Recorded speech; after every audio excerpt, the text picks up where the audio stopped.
मोहम्मद शहबाज शरीफ का सलाम और आपको आपकी बेटी फॉरवर्ड कहूटा की बेटी बिनते कश्मीर मरियम नवाज शरीफ की तरफ से अस्सलाम अलैकुम। चौधरी मोहम्मद अजीज साहब, अल्लाह ताला के, ये कौन है? माइक प्लीज, माइक बंद कर दे पीछे से, दूसरा माइक बंद करे, मुझे बात करने दे। चौधरी मोहम्मद अजीज साहब, अल्लाह ताला के फजलो करम से आपको मुबारक हो। 25 जुलाई का इंतखाब आप अल्लाह के फजल से आज जीत गए हैं और मैं, हवेली वालों, आज मैं इतनी हैरान हुई, इतनी इम्प्रेस हुई, क्योंकि चौधरी मोहम्मद अजीज साहब यूं हाथ उठाते हैं तो मजमा उठ जाता है, हाथ नीचे करते हैं तो सब नीचे हो जाते हैं।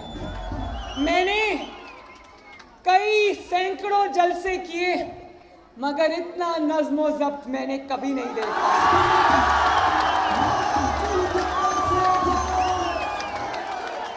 और जिस तादाद में आज घरों के कामकाज छोड़कर मेरी माएं, बहनें, बेटियां आज इस जलसे में तशरीफ लाए हैं, मैं दोनों हाथों से आपको सलाम करती हूँ।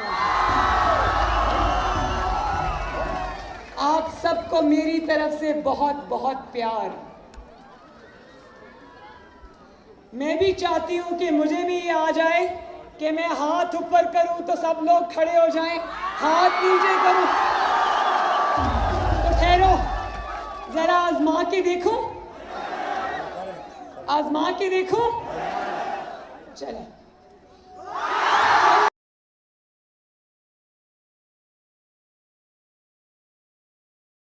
वाह, जिंदाबाद, मजा आ गया। आज मैं सबसे पहले, क्योंकि मैं एलओसी पे खड़ी हूं, मैं एक ऐसी जगह पे खड़ी हूं जिसके 3 अतराफ पे एलओसी है, तो मैं सबसे पहले उन कश्मीरी, मकबूजा कश्मीर जो सरहद के एलओसी के उस पार हैं, मैं फॉरवर्ड कहूटा के हवेलियों के बासियों के साथ मिलकर मकबूजा कश्मीर के उन शहीद बेटों को, उनकी माँओं को, उनकी बहनों को, उनके बुजुर्ग वालिदैन को मैं तहे दिल से सलाम पेश करती हूँ। और मैं उनको ये कहना चाहती हूँ, मकबूजा कश्मीर के मेरे भाइयों, बहनों, बुजुर्गों, माओ, बेटियों, कि आपकी कुर्बानियां इंशाअल्लाह ताला रायगाह कभी नहीं जाएंगी। वो 1 लाख शुहदा जिन्होंने अपनी सरजमीन की आज़ादी के लिए अपना खून बहाया है, मरियम नवाज शरीफ आज एलओसी पर खड़ी होकर इंशाअल्लाह ताला आपसे ये वादा करती है कि नवाज शरीफ और आज़ाद कश्मीर के मेरे सब ये भाई आपका मुकदमा लड़ेंगे इंशाअल्लाह। और ना सिर्फ ये मुकदमा लड़ेंगे, बल्कि सिलेक्टेड की तरह कश्मीर को मोदी के हवाले नहीं करेंगे। इंशाअल्लाह ये नवाज शरीफ कश्मीरियों का मुकदमा लड़ेगा भी और जीतेगा भी।